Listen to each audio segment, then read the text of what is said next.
Hey, it's Shane DuBow, and today we are going to talk about narrative writing and specifically narrative structure. And even more specifically than that, a very simple way of thinking about narrative structure. I've been thinking about narrative structure in this way probably for 30 years, and it's sort of what has enabled me to write for lots of magazines and TV shows and radio, just having this sort of structural model in mind.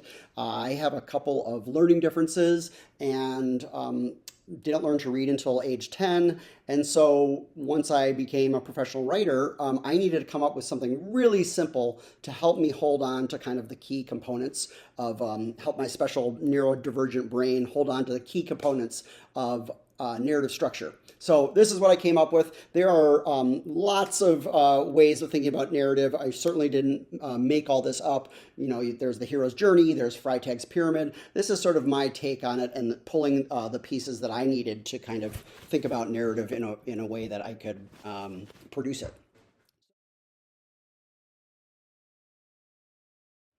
So we are going to, here's our little whiteboard.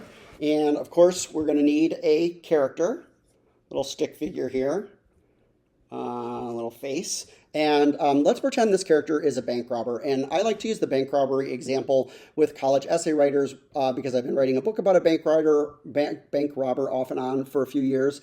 But also because sometimes if I use an example that is more relatable to the life of a college essay writer, the college essay writer will then have difficulty brainstorming for ideas beyond the example we use. So I like to use the bank robber because I figure most of my college essay clients are not going to be bank robbers. So we have a main character. The main character needs to want something. In this case, the bank robber wants the money. Okay, our narrative is going to go this way, and the money lives down here.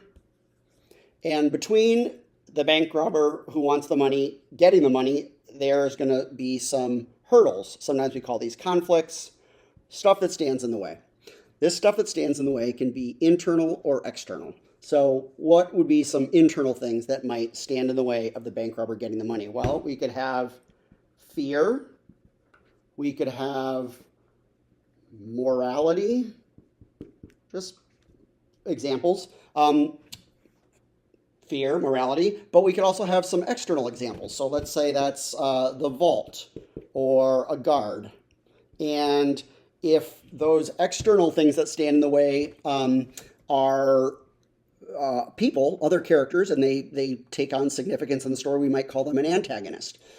So all you're going to do to write a narrative, character that wants something, stuff that stands in the way, you tell the story of how this character attempts to negotiate the stuff that stands in the way to get what they want.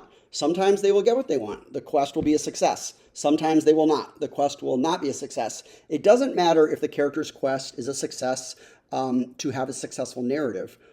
What you do need to have a successful narrative is character change by the end. Something about going through this process has left the character different than they were at the start. And I signify that by making our stick figure down on this end either gigantic or tiny.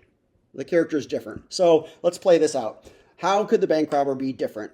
Maybe at the beginning of this process, before the bank robber robbed the bank robber imagined that if I could just get that money, everything in my life would be better, all my problems would be gone, and the quest is successful. The bank robber gets the money, but still lots of problems. More money, more problems. People want loans. People think they deserve a cut of the proceeds. So the bank robber's changed. The bank robber realizes now that getting the money is not going to solve all of the problems. That is one way that the character could change in this kind of a scenario. So keep this in mind. For all of you who are writing narrative college essays or trying to tell stories, you need a character that wants something. You need stuff that stands in the way. You need character change by the end. Happy narrative writing.